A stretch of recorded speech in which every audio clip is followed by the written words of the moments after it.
Ada hikmah dari kalimat bijak masa lalu untuk pelajaran kita hari ini. Di sebuah kota kecil di pinggiran Indonesia, hiduplah seorang pemuda bernama Rido.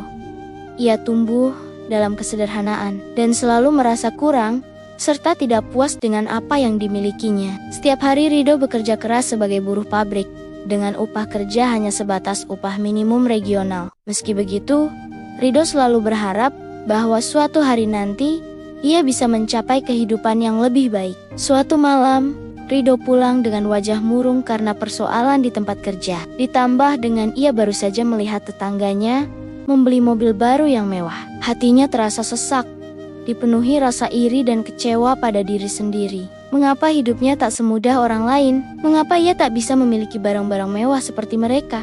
Di tengah gundah gulananya, Rido teringat nasihat almarhum kakeknya dulu. "Cucuku, kebahagiaan sejati itu bukan terletak pada banyaknya harta, tapi pada sedikitnya rasa tidak puas dalam hati." Kalimat itu kerap terngiang-ngiang di telinganya, meski Rido masih belum bisa memaknainya dengan benar.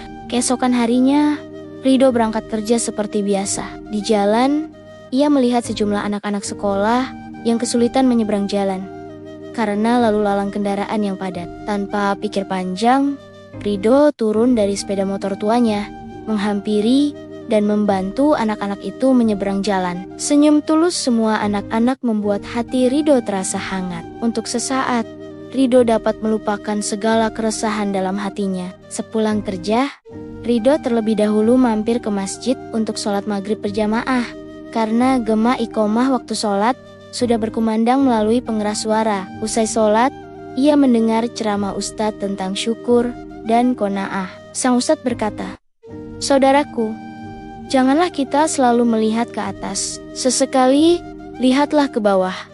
Niscaya kita akan merasakan begitu banyak nikmat yang telah Allah berikan pada kita." Kata-kata itu menohok hati Rido.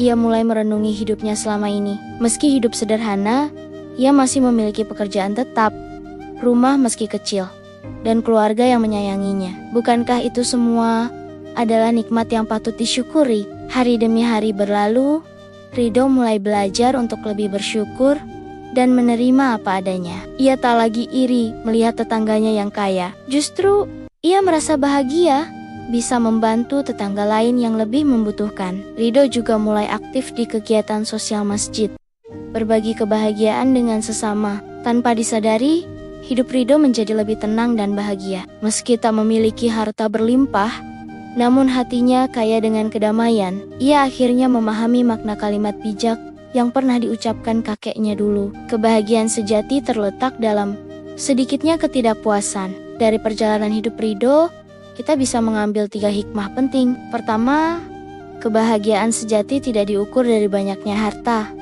melainkan dari kemampuan kita untuk bersyukur dan menerima apa adanya. Kedua, dengan mengurangi rasa tidak puas dalam hati, kita justru membuka pintu kebahagiaan yang hakiki. Ketiga, berbagi dan membantu sesama adalah salah satu kunci untuk merasakan kebahagiaan yang sesungguhnya. Semoga kisah Rido ini bisa menjadi renungan bagi kita semua, bahwa kebahagiaan sejati itu begitu dekat jika kita mau membuka hati dan mensyukuri setiap nikmat yang telah Allah berikan. Mari kita latih diri untuk selalu bersyukur dan mengurangi rasa tidak puas dalam hati, karena sesungguhnya disitulah letak kebahagiaan yang hakiki. Terima kasih dan sampai jumpa pada kalimat bijak berikutnya.